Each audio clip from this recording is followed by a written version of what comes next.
은혜로우신 하나님, 귀한 시간 주 앞에 나와 예배할 수 있게 하심을 참으로 감사합니다.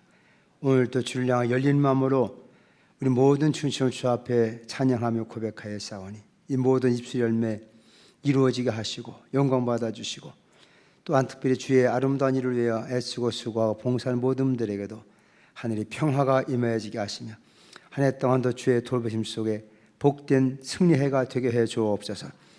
오늘 함께 주신 말씀을 축복하여서 우리 모두에게 깨달음이 되게 하시고 실천할 능력이 입혀 주어서 우리 신앙생활에 좋은 열매는 귀한 삶 되게 하시며, 또한 세상부터 수많은 도전 앞에서도 바른 믿음 지키는 우리 모두가 되게 해 주옵소서.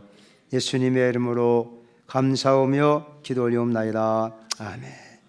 따라합시다. 이웃과 동행합시다. 사람은 사회적 존재라 그래요. 즉 이 사회 함께 더불어 살아가면서 또 그 한 멤버로서 구성원에 책임 있는 존재라는 것이죠. 그래서 사람을 더불어 사는 공동체라 그렇게 말합니다. 우리가 특별히 아름다운 동행이라는 같은 표현을 가지고 하나님과 동행합시다. 지난주에는 뭐라고 했어요? 우리 가족과 동행합시다. 오늘은 이웃과 동행합시다는 말씀 제목으로 오늘 본문 말씀을 중심에 함께 생각할 때 성령님께서 각자의 마음속에 깨달음을 주어서 이와 같은 말씀을 깨닫고 바로 실행하는 우리 모두가 되기를 주의 이름으로 축복합니다.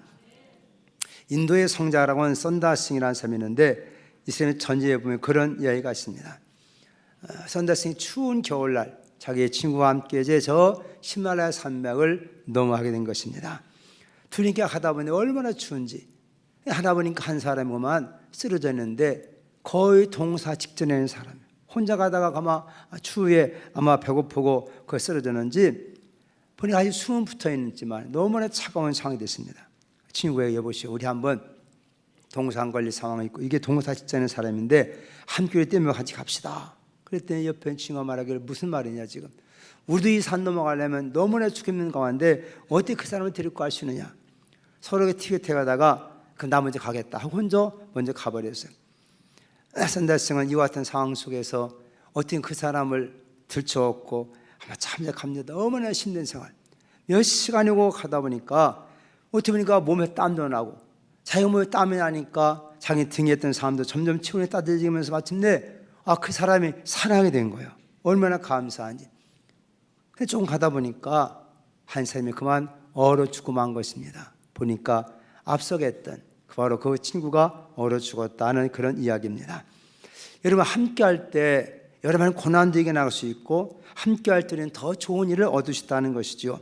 그래서 우리가 개인적으로 예수 그리스도를 나의 구주를 믿고 구원받지만 또 우리가 하나님 생길 때 같이 주께 기도처럼 항상 우리가 더불어 함께하는 공동체로서의 우리를 고백한 것을 우리가 보게 되는 것입니다.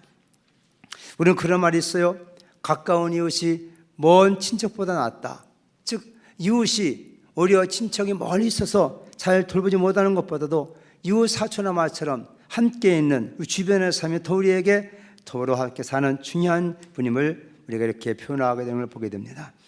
오늘 말씀은 누가복음 10장 말씀 속에 25절로 이하의 말씀 보면 어떤 율법 교사는 율법을 잘 배웠고 또 율법을 잘 알고 연구하고 율법을 다른 많은 사람을 가르치는 그 같은 선생인 것이죠.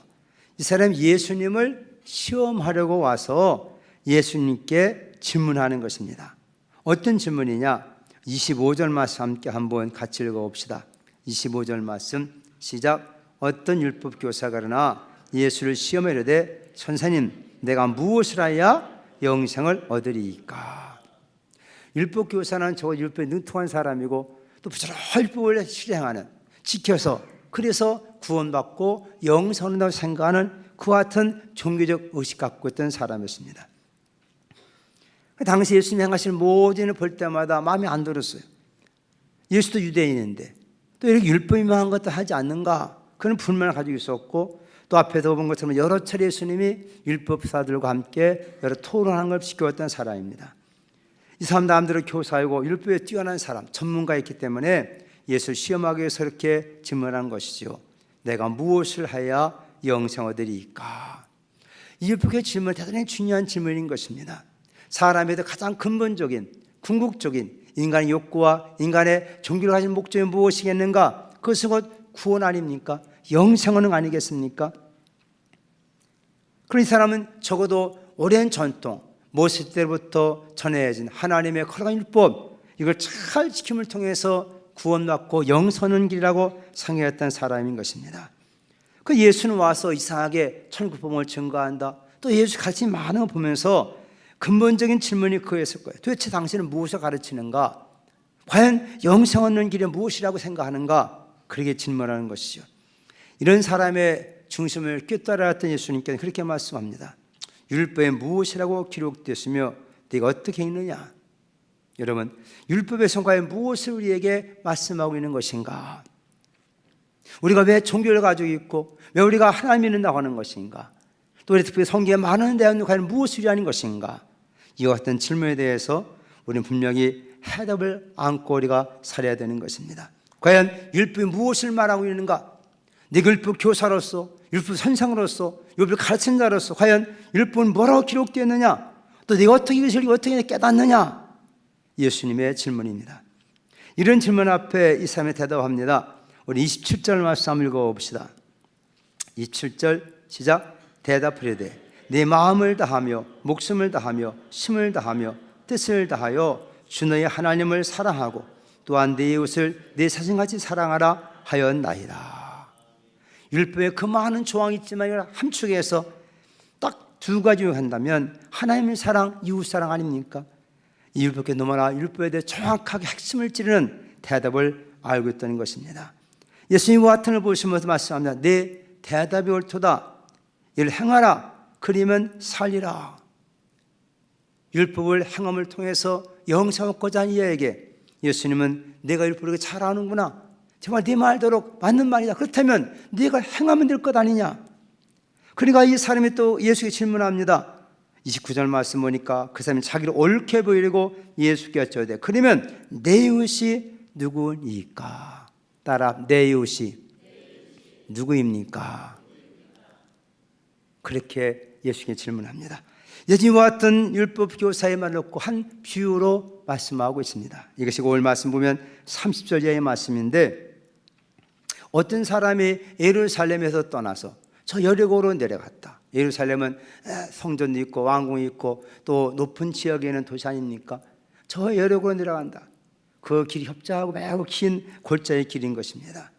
아마 성지순례 갔다 오면 하지만 그 길이 너무나 험나요. 그런데 그러다 보니까 주변에 많은 강도들이 있는 것입니다. 유대인이 이렇게 뭐 성전에 와서 예배했는지 아니면 뭔지 모르지만 이 예루살렘 왔다가 올라간 길을 떠나서 내려가다가 여러 곳 좀 가다가 거기서 강도를 만났다. 강도들이 이 사람을 가진 건 다 뺏어버리고 옷을 찢겨버리고 또 가만 때려서 이 사람이 거의 죽은 상태, 피 흘리며 죽은 상태는 모습이었습니다. 그때 당시에 재상이 지나가다 그를 보고 피하여 가버렸습니다. 또 유대인도 그것을 보고 피하여 가버렸어요. 그런데 사마리아 사람, 당시 유대인들이 생각할 때 사마리아 사람은 것은 사람 취급도 하지 않는, 진짜 어떤 면에서는 가장 모욕적으로 욕하고 또 상대도 않는 이 어떤 사람이 사마리아 사람인 것입니다. 역사적으로 그래요. 왜냐하면 남과 북이 갈라졌을 때 북주 이스라엘은 722년, 주전 722년에 결국 저 아시리아가 망해버리는 것입니다. 아시리아 그 땅을 점령하고 나서 다른 여러 점령한 땅들의 여러 족속들을 그 사마리아 지역에 갖다 이주시켜가지고 거기서 살게 만들었어요. 그러다 보니까 이 사마리아 지역 자체는 이제는 혼혈족이 된 것입니다. 그러니 유대인들 입장에서 볼 때는 자기 아브라함의 혈통을 받은 그 같은 족속을 잘 알게 된 그들 입장에서는 이렇게 침략을 당하고 또 혼혈족이 된 이 사마리아 사람들을 얼마나 무시는지 알지 못하는 것입니다. 유대인들은 이 사마리아 사람들 상동도 하지 않았다 그랬습니다. 또 남주도도 결국 망해버릴 때 바벨론에 명해서 망해버렸어요. 그리고 10년 후에 다시금 바벨론 포로 잡힌 사람이 돌아오면서 무너진 예루살렘을 다시금 재건축한 일이 있던 것입니다. 그때 사마리아 사람들이 그걸 반대했어요. 자기들 사마리아 지역에도 성전을 세우겠다. 그래 가면서 반대한 사람들이에요. 그래 유대인들 입장에 볼 때는 그들은 혈통적으로도 혼혈족이요, 또 하나님의 거룩한 예루살렘 성전을 재건할 때도 반대했던 사람이에요. 그리고 얼마나 이 유대인 입장에 볼 때는 이 사마리아 사람들 얼마나 능욕하고 무시했지 않겠는가. 그런데 유대인이 매맞고 이렇게 죽은 상황이 있을 때 세상에 자기 동족도 아니고 가장 멸시하는 그 사마리아 사람이 와서 이 사람을 이렇게 돌봐 주었다. 가까이 가서 자기 가지고 있던 기름과 포도주를 상처에 붓고 싸매주고 그걸 자기의 짐승을 태워가지고 주막에 들어가서 거기 하루 종일 돌보고 난 후에 그러면서 만약 이 사람을 당신 살펴보십시오 주인에게 말하면서 만약 이 사람 치료비에 터들면 내가 다 그 치료비를 대겠습니다. 그렇게 다 돌보아 주었다는 거죠. 그리고 주님이 그렇게 율법사에게 질문하는 것입니다. 자, 우리 한번 36절 말씀 함께 한번 읽어봅시다. 36절 말씀 시작. 내 생각에는 이 세 사람 중에 누가 강도만한 자의 이웃이 되겠느냐? 제사장이냐 레위인이냐? 너희들이 무시하고 멸시하는 천대하게 여기는 사마리아 사람이냐? 그때 이 율법에서 말합니다. 자비를 베푼 자니이다. 사마리아 사람이 이렇게 말씀하지 않았어요. 유대인에서 진 자존심이 상하는 거죠. 자기의 동족이었던 유대인, 또 자기의 동족이었던 레위인이나 또 제사장 그냥 다 지나가 버리는데 자기가 다 무시하고 멸시하는 그와 같은 사마리아 사람, 이 사람은 돌봤다. 그러니 이 율법교사 입장에서는 사마리아 사람입니다 이렇게 대답해가 아마 자존심이 상했는지도 모릅니다. 그때 예수님께서는 말씀합니다. 가서 너도 이와 같이 하라. 이 말씀을 통해서 우리가 큰 두 개의 질문을 함께 생각해 보자 하는 것입니다. 첫째는 어떻게 해야 영생을 얻으리까 하는 질문과 또 하나는 내 이웃이 누구입니까? 라는 질문을 놓고 우리가 생각해 볼 필요가 있습니다. 우리가 교회에 있지만 우리 기독교 안에도 크게 여러 파가 있지만 크게 두 파로 나뉘었어요. 하나는 소위 보수파라고 그러고 하나는 진보파라고 하는 이와 같은 파로 오늘 기독교가 이렇게 나눠진 것입니다. 그럼 무엇으로 보수파라고 하느냐? 보수파라고 하는 것은 개인의 구원, 개인의 구원에 중점을 두고 가르치고 또 포교하는 것이고 이것이 보수파라고 그러고 사회 구원, 사회의 정의와 상의 어떤 평화를 위해서 거기다 중점을 두고 가르치는 이와 같은 교회로 우리가 보통 진보적인 교회 이렇게 나누게 되는 것이죠. 오늘과 같은 예수의 말씀이 이 두 가지를 다 포함한 중요한 질문과 중요한 것을 우리에게 말씀하고 있다는 것입니다. 먼저 사람의 영생 얻는 문제를 먼저 우리에게 다뤄주고 있어요. 어떻게 해야 영생 얻으리까? 여러분 한번 질문해 봅니다. 어떻게 영생 얻어요? 네? 어떻게 영생 얻는 겁니까? 대답이 없어. 둘 중에 하나요. 영생에 대한 확고한 진리에 대한 깨달음이 없든지 아니면 아직도 영생 얻지 못했든지. 우리가 영생이라는 우리에게 기도 가장 중요한 핵심 가치 아닙니까? 우리가 예수 믿는 목적이 거기 있지 않습니까? 영생 어떻게 얻는 거예요? 확실히 이 안에서 확실하게 대답해봐. 영생 어떻게 얻는 거예요? 뭐예요 도대체?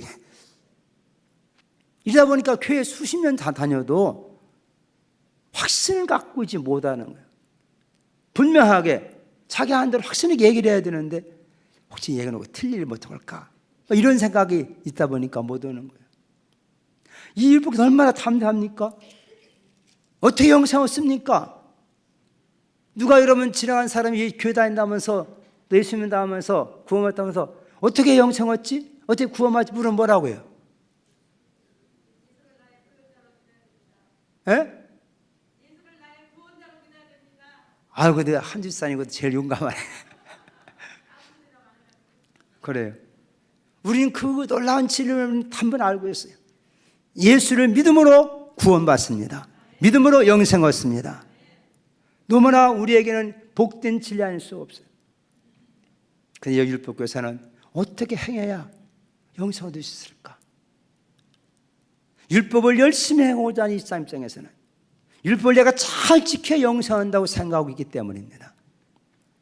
영생의 주님이 자기 앞에 와 있지만은 이 사람은 자기의 종교에 꽉 매여 있는, 관념에 매여 있는, 그리 진리가 와서도 진리를 팔아보지 못하는 그와 같은 상황을 우리가 보게 된다는 것이죠. 여러분, 참고로 우리 한번 요한복음 한번 우리 5장 한번 찾아봅시다.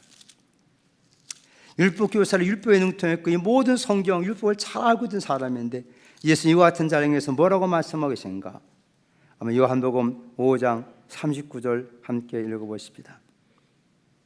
시작. 너희가 성경에서 영서는 줄로 생각하고 성령을 연구하거니와 이 성이 곧 내게 대하여 증언하는 것이니라. 율법의 많은 이 내용을 다 공부하고 있지만 사실 가장 중요한 핵심은 뭐냐? 이 성경은 곧 예수에서 증거하고 있다는 거예요. 예수를 말하고 있다는 거예요. 그래, 아무리 율법을 잘 알고 교사가 되고 갇힌 선생님이다 하더라도 율법의 가장 주 핵심, 네가 과연 성경에 무엇을 보느냐, 어떻게 너 성경 이해하고 있느냐.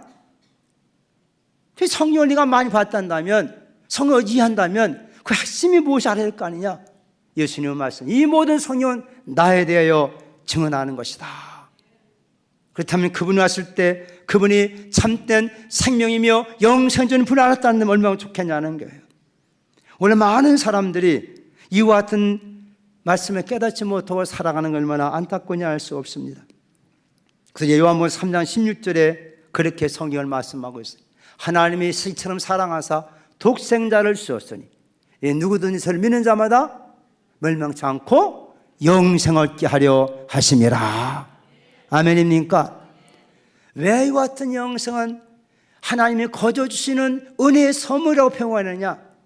여러분, 죽은 자가 어떻게 스스로 살아날 수 있다면 그게 죽음이겠습니까? 인간 다 죽은 존재요. 스스로 살 수 없다는 거예요. 그래서 오직 그의 생명하는 것은 은혜로 되는 것이다. 여러분, 이것이 하나님 우리에게 주신 선물인 걸 믿으시길 바랍니다. 우리 인간 스스로 구원받을 수 없는 존재라는 거예요. 아무리 종교에 심취되어 있고 아무리 모든 율법을 능통한다 하더라도 아무도 율법을 통해서 행함을 통해서 구원받을 만한 육체가 없다는 것이 성경의 선언인 것입니다. 그래서 우리는 하나님을 사랑하신 사랑, 그 사랑으로 말미암아 나의 거저 주신 은혜를 통해서 그 은혜가 무엇인가? 나는 도저히 살 수 없는 죄 가운데 빠진 존재지만 하나님 나라를 사랑하는 자기 아들 독자 예수를 땅에 보내심을 말미암아 그가 나를 위해 모든 율법의 요구들을 다 십자가 이루어 주셨고 오직 우리에게는 그저 하나님 나를 사랑하셨구나, 그래서 예수 보내셨구나, 그분을 진실 때마다 우리 마음속에 영접하면 믿으면 영생을 얻으리라, 구원을 받으리라. 이것이 하나님의 의인 걸 믿으시길 바랍니다. 이 너무나 우리에게 진리가 우리에게 가까이 있고 쉬운데 이 사람은 도대체 그 말씀 이해하지 못해요. 도대체 너 율법에서 무엇을 알려고, 너 성율법 뭐라고 기울였고 어떻게 이해하고 있느냐 이거예요. 율법 교사로서. 그러니까 대답합니다. 네 마음을 다하며 목숨을 다하며 힘을 다하며 뜻을 다하며 주내 하나님을 사랑하라고 또 네 이웃을 네 몸과 타진까지 사랑하라 했습니다. 율법은 달달달달 잘도만 사랑하는 사람.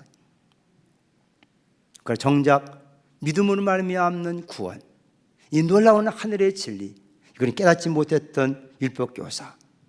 오늘 이 땅에 많은 사람들이 그렇게 교회에 다니고 있다는 것은 너무나 시간적으로 안타깝고 그 개인에도 안타깝냐 할 수 없습니다.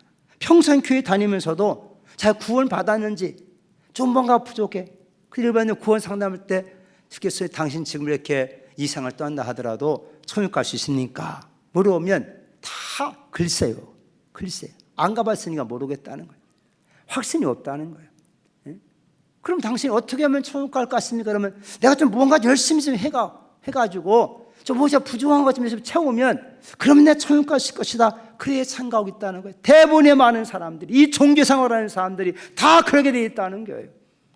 여러분들이 얼마큼 열심히 잘해야 하나님이 100% 돼가지고 천국 갈 수 있다 생각합니까? 예? 여러분 무엇이 얼마큼 열심히 잘해야만이 여러분의 행실로 의로 천국 갈 수 있다 생각하냐 그 말이에요. 요산에 물어봐요. 얼마나 더 교회 다녀야 천국 가고서 물어봐. 시작. 그러겠지? 죽을 때까지 다니겠어. 그러니까 죽을 때까지 다니겠다는 거예요.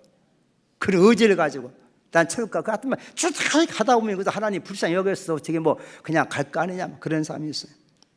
여러분, 진리라는 그런 것이 아닌 것입니다. 우리에게 하나님께 말씀하고자 하는 것이 무엇인가 알아야 돼요. 이와 율법교사의 고상하고도 신학적인 질문 앞에 예수님은 과연 뭐라고 대답하고 있을까? 그 귀한 비유로 말씀하겠다는 거예요. 이 비유를 들었던 율법교사, 아하, 우리가 율법교사가 또 질문한 것이 무엇입니까? 내 이웃이 누굽니까? 나름대로 율법의 1계명부터 4계명까지 잘 지켰을 것입니다. 하나님께 대한 모든 규범, 또한 율례, 예배하는 생활, 다 하나님의 성경에 잘 했을 거예요. 주님이 질문했죠. 양심에 갇혀 있겠죠. 네 이웃을 네 자신같이 사랑하라 하였나이다. 그 말 들어보니까 내가 내 이웃을 조금 잘 돌리 못한 것이지 않겠는가? 그러니까요, 그렇다면 내가 이렇게 영성있게 좀 부족한 것이 있다면 내 이웃이 누구인가? 하나님께서 내가 다 종교적 행사를 다 했는데 사회적으로 내 주변의 사람들에게 내가 덕을 끼치 못했다든지 또 선행하지 못한 것이 부정했다면 내가 그 사람을 내가 잘 돌보면 또 선행하면 이거 내가 좀 구원받지 않겠는가? 영성받지 않겠는가? 그런 의도로 자기를 옳게 보이기 위해서 내 이웃이 누굽니까? 그게 무슨 말이겠어요? 내가 다른 사람 도와줄 만한 사람 누구 있는가? 내가 나의 도움 필요한 사람 누구인가? 내가 좀 다른 사람 도와주면 그러면 율법을 좀 더 이루어서 내가 영성받지 않겠는가? 그렇게 말하고 있지 않습니까? 이런 자에 대한 주님의 비유의 핵심이 무엇입니까? 내 생각에는 이 세 사람들 누가 강도만한 자 이웃이 되겠느냐? 따라합시다. 강도만한 자의 이웃. 지금 이 사람은 내 이웃이 누구입니까? 라고 질문 앞에 예수님은 이 강도만한 자 이웃이 누구냐고 질문한 거예요. 전혀 우리가 이 율법교사가 질문한 것과 예수님이 말씀하시고 지금 반문하신 건 너무나 차이가 나지 않습니까? 강도만한 자 이웃이 누구예요? 제사장이요, 레위인이요, 사마리아 사람이요. 사마리아 사람이 강도만한 자의 이웃인 것입니다. 그러면 우리가 보통 생각할 때, 야, 그렇지, 우리도 이웃 잘 돌봐야지, 그래야 돼, 선을 향해야지. 이거 다 그런 마음을 가질 수 있는 말씀인 거예요. 그러니까 이것은 우리가 이와 같은 생각보다 더 높은, 더 깊은 차원의 신앙적인 관점에서 이것을 이해해야 된다는 것이죠. 내 생각이 세 사람 중에 누가 강도만한 자 이웃이 되겠느냐? 우리는 보편적으로 막 그래. 야, 그 제사장이 세상에 그냥 지나가냐? 레위인이 그냥 지나가냐? 그럴지 모르지만 제사장은요, 죽어있는 걸 만지면 부정 타는 것입니다. 피 흘린 걸 만지면 부정 타는 것입니다. 그는 하나님 앞에 다른 많은 사람의 제사를 드리려면 다 깨끗해야 돼요. 그러면부터 피 흘리고 죽어있는 걸 만지면 부정 타기 때문에, 부정해지기 때문에 그냥 지나가는 것입니다. 그래서 악해서 그런 게 아니에요. 레위인도 마찬가지인 것입니다. 레위인도 하나님을 섬기는 사람 아닙니까? 그렇기 때문에 그런 부정한 거 만지면 안 되기 때문에 지나가는, 그 사람들이 악하기 때문에 그런 게 아니에요. 무엇을 말하는 것입니까? 율법의 종교에 의해서는 이 사람을 누구도 도울 수 없다는 거예요. 법이 그렇게 되어 있으니까. 이 사람 악해서 그런 거 아닌 거예요. 어떤 사람은 이것을 막 그렇게 막 해석해가지고, 자, 제사장은요 오늘 목사들이고 또 여기 레위인들은 이건 다 교회 직분자들이다, 장로, 권사, 안수집사, 집사들이다, 막 그렇게 막 해석을 하고, 우리 그걸 말하고자 하는 거 아닌가요? 지금 여기 핵심이 무엇입니까? 참 생명 얻는, 생명 구원하는, 영생 얻는 일에 진정한 이웃이 누구인가를 지금 말씀하고 있는 것입니다. 그러면 여기 결론적인 말씀은 뭐예요? 율법으로서는 결코 생명 구원할 수 없는 것이고, 율법은 결코 영생할 수 없는 것이다. 이걸 주님에게 말씀을 아니겠습니까? 왜냐하면 율법을 통해서 생명 얻고 구원 얻고자 하는 것은 다 조건적인 사랑이기 때문입니다. 조건적인 사랑. 내가 뭐 열심히 하면 구원 얻으리라. 내가 뭐 열심히 하면 내가 영생 얻으리라. 율법을 잘 지키면 내가 구원 얻으리라. 뭐 이게 다 조건 아닙니까? 근데 여러분, 사마리아 사람이 자기를 사람 취급도 않는 그 유대인에게 찾아와서 살펴보고 기름 붓고 포도주 붓고 그를 데려가고 삶 싸주고 하루 종일 자면서 보살펴주고 주인에게 말하면서 돈을 들면 터주겠다는, 이건 뭡니까? 무조건적인 사랑이라는 거예요. 우리가 생명을 얻는 것이라고 하는 것은, 구원만 얻는 것은 어떠한 조건을 통해서 얻어지는 것이 아니라 율법의 조건이 아니라 무조건적인 하나님의 사랑을 통해서 주어지는 선물인 걸 깨닫기를 바랍니다. 이것이 바로 기독교의 가장 중요한 핵심 정신이라는 거예요. 우리가 죄인되어서 하나님께 우리를 사랑하셨기에 자기가 예수 이 땅에 보냈다는 것은 우리가 선하고 착하고 잘해 그런 것이 아니라 그저 하나님의 무조건적인 사랑 때문이다. 아멘. 이거 우리가 알아야 되는 거예요. 자, 그래서 여러분들 다 물어봐야 돼요. 이 강도만한 자 이웃이 누구요? 강도만한 자 이웃이 누굽니까? 사마리아 사람. 적어도 이 사람 입장에서는 자기 같은 존재를 이렇게 찾아온 그의 얼마나 감사했지 않습니까? 얼마나 고맙지 않습니까? 그러니까 이 강도만한 자 입장에서는 그 사마리아 사람을 사랑하고서 안 하고서요. 예? 이 사마리아 사람은 이 강도만한 사람을 사마리아 사람을 사랑하고서 안 하고서 얼마큼 사랑하고 있어요? 목숨 내놓고 사랑해야 되는 거예요. 목숨 내놓고. 우리가 하나님을 사랑하는 것도 마찬가지라는 것입니다. 우리 다 죄인 됐을 때 그분이 찾아오셨다는 거예요. 우리의 모든 상처 인생을 치료해 주셨다는 거예요. 이 사람의 감옥된 마음 가지고 하나님을 섬겨야 될 줄로 믿습니다. 이와 같은 사랑의 감옥된 마음을 가지고 또한 그 정신을 가지고 가서 너도 이와 잘하는 것입니다. 인간의 행위나 인간의 행동을 통해서 어떠한 구원을 얻는 것이 아니라 이미 내가 이와 같은 사랑받은 자로서 이 구원받은 자로서 이 사람의 감격함으로 말미암아 이웃을 돌보는 것, 이것이 주님의 가르친 교훈인 걸 깨닫기 바랍니다. 이것 없이는 이 땅에 다 조건적으로 이 신앙생활 조건하다 보면 오히려 서로가 금이 가고 깨질 때가 많다는 게, 우리 사랑하는 성도 우리가 이와 같은 말씀 함께 요약해 가면서 그렇구나, 인간이 이웃 사랑이라는 것은 내가 먼저 상처당한 존재, 내가 먼저 이렇게 말할 수 없는 고통과 같은 자신을 찾아오신 그 주님의 크신 사랑을 깨닫지 않고서야 하나님도 사랑할 수 없고 이웃도 사랑할 수 없는 것이구나. 이것이 먼저 우리에게 하나님의 성령을 통해서 하나님의 마음의 부음을 통해서 깨달아질 수 있기를 예수님의 이름으로 축복합니다. 그래서 기독교란 이와 입장에서 구원을 어떻게 얘기할 수 있을까 하는 거예요. 과연 개인 구원과 사회적 구원 어떻게 우리가 하나로 설명할 수 있을까? 여러분, 사람은 전혀 어쨌든 공동체의 하나가 되어 사는 존재 아닙니까? 그래서 인간에게는 가족 공동체가 있어요. 교회는 종교 공동체 아닙니까? 같은 신앙을 고백하는 사람들의 모임 아니겠어요? 나가 일상은 정치 공동체도 있고 경제 공동체도 있고 또 이 땅 문화 공동체도 있고 많은 공동체도 있습니다. 그게는 민족 공동체도 있는 것입니다. 우리가 기독교의 진정한 구원이라고 하는 이 구원의 은혜를 가지고 우리가 이 세상의 사람은 어떻게 해야 되는 것인가? 나라면 구원하면 그만인 것인가? 이걸 설명하는 데는 그 야구 경기 굉장히 의미 있다고 생각해요. 야구 경기. 여러분, 여자들도 야구에서 좋아하는 사람도 많이 있겠지만 타자가 안타를 치면 나가요. 1루 나가고 또 다음 타자가 또 안타 치면 또 1루 나가고 2루 나가고 3루 나가고 마지막 홈 들어오는 거예요. 그 1점을 얻는 거예요.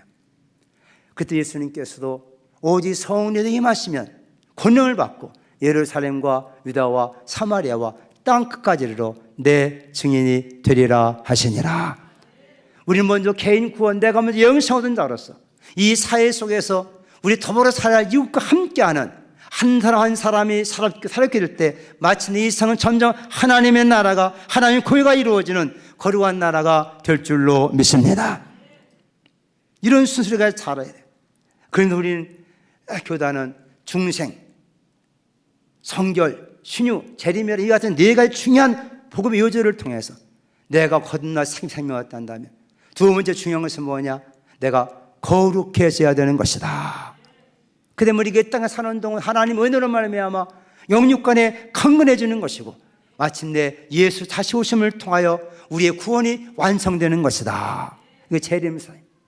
그래서 1루, 2루, 3루 마침내 홈되는 것처럼 중생, 성결, 신유, 재림을 통해서 구원이 완성된다는 교리를 가지고 있는 것이 우리 교단의 바로 사중 복음인 것입니다.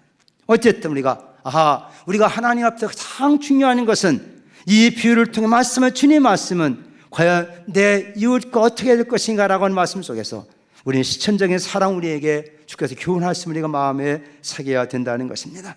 여러분, 사람이 살다 보면 인생은 다 만남인 거예요. 첫 인간부터 다 그래야 된 것입니다. 사실 아담과 하와도 여러분 잘못된 뱀만남을 통하여 유혹받고 미혹되어서 결국은 먹지 말라 하신 하나님 계명 어기고 그놈만 인간은 찢기고 상하고 쫓겨난 존재, 사망하는 존재가 됐지 않습니까? 이걸 만일 인간이 온갖 방법을 다 통해 봅니다. 숨어도 봅니다. 또는 저 무화과나무로 자기 하찮은 큰 옷을 만들어 보기도 합니다. 그러나 그것 가지고 인간이 진짜 행복을, 생명을 보존할 수 없었습니다. 하나님 이와 같은 인간을 통해서 하나님께서 양 한 달 잡아서 가지고 싶어졌다는 사건이 인간에게 새롭게 하시는, 용서하시고 은혜를 덧입혀 주시는 놀라운 사실을 우리에게 성경은 가르쳐 주고 있습니다. 혹시 우리가 진정한 이웃과 통해야 되는데 우리 주변에 보면 어쩌면 그런 사람이 많이 살고 있다는 거예요. 인생의 강도를 만나가지고 인생의 모든 걸 다 잃어버린 사람들, 아니 우리도 과학엔 그런 자임을 깨닫고 볼 때 우리는 그런 자들과 함께 통해야 될 줄로 믿습니다. 이것이 정말 예수 그리스도의 귀한 사랑을 힘입은 자들의, 생명 얻은 자들의 아름다운 삶이 아니겠는가 하는 것이지요. 살다 보면 우리 주변에 많은 사람들이 도둑을 당하는 것처럼 고통 가운데 얼마나 많은지 알지 못한다는 것입니다. 요한복음 10장 10절 말씀처럼 도둑이 오는 것은 도둑질하고 죽음 멸망을 시킨 것뿐이요 내 것은 양으로 생명 얻게 하고 더 풍성히 얻게 하리 함이라. 이 땅에 많은 사람이 다 보이게 보지 않게 도둑을 만나가지고 이렇게 찢기고 상하고 터지고 그만 죽게 된 사람이 얼마나 많이 있는가. 이런 자들이 어떻게 우리가 우리 이웃으로 함께 동행해야 되지 않겠는가. 오늘 주님 말씀한 것처럼 가서 너도 이와 같이 하라. 여러분, 우리 주변에도 많은 사람들이 강도 만난 것처럼 이와 같은 상처 있고 고통 가운데 너무나 많은 것을 우리가 알고 있지 않습니까? 우리 어떻게 이들을 과연 함께 동행하는 삶을 살아갈 수 있을까요? 성경에 여러 가지 우리가 많은 교훈들을 말씀하고 있습니다. 그런데 우리 나이팅게일이라고는 여러분 잘 아는 간호사 있지 않습니까? 근데 이 나이팅게일이 많은 업적을 기리면서 영국에서 이제 여왕이 그에게 자규를 수여할 때 그 자규를 수여하면 그에게 아름다운 글 하나를 그에게 써보냈습니다. 그 글이 어떤 글이냐면 사람은 누구나 다 도울 수가 있습니다.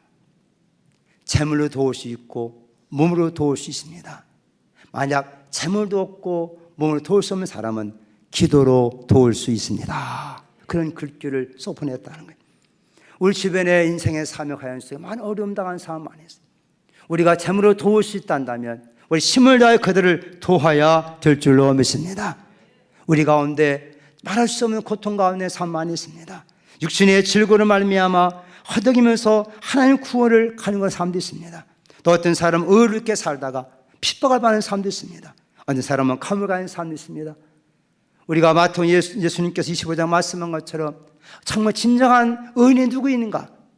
감옥에 갇힌 자들, 쫓기는 자들, 헐벗은 자들을 먹이고 찾아가고 위로한 자들이 그들이 진짜 의인이라고 주님 우리에게 말씀한 걸 본다 한다면 우리가 진정 예수 안에서 우리가 생명 얻은 구원을 감사해 가면서 무조건적인 하나님의 사랑을 내가 생명 얻었으니 우리 마음 하나님의 성령을 우리에게 부어주어서 우리도 그 신 사랑 가지고 우리 주변에 우리를 필요한 많은 사람들에게 주님의 사랑으로 함께 끼어안고 그 다음 통행할 수 있는 그런 한 해를 살아가는 우리 모두가 되시단다면 얼마나 하나님 기뻐하시며 열매 맺는 삶이 되지 않겠는가. 그를 위해 삶 기도하며 주변을 돌보면서 함께 더불어 살아가는 우리 모두가 될 수 있기를 예수님의 이름으로 축복합니다. 우리 주님은 그렇게 말씀했습니다. 내가 너에게 새 계명을 주노니 서로 사랑하라. 우리가 함께 주변 분들을 돌봐가면서 나 하나만이 살 길이 아니라 더불어 함께 사는 이웃으로서 우리 정말 교회 안의 공동체로서 여러분의 가족이 됐든 우리 교회가 됐든 이웃이 됐든 함께 헐벗고 고통 가운데 있는 이런 분들을 돌보면서 은혜로 산나를 살아가는 우리 모두가 되기를 다시 한번 예수님의 이름으로 축복합니다. 은혜로우신 하나님, 우리도 사실 악한 자를 만나요 거의 죽게 된 인생 아니겠습니까? 그러나 주님 만나주시 우리에게 생명춤을 차오로 감사합니다. 이런 무조건적인 하나님의 사랑받은 저희들, 이 사랑에 감복하여 하나님을 섬기며 또 이 사랑을 따라서 또한 이웃을 섬기며 통행하기 원합니다. 이를 통해 이 사회가 아름다운 사회가 되게 만들어 주옵시고, 우리의 주변이 점점 하나님의 공의와 의가 있는 아름다운 가정 공동체들이 되게 하여 주옵소서. 서로 기도하며 돌보는 가운데 모든 기관들, 부서들, 구역들이 복되게 세워지게 만들어 주시옵시고, 하나님 나 이 땅 이루어지는 현장이 되도록 성령께서 역사하여 주옵소서. 모든 것 복되게 만들어 주시기를 원하오며 예수님의 이름으로 기도 올리옵나이다.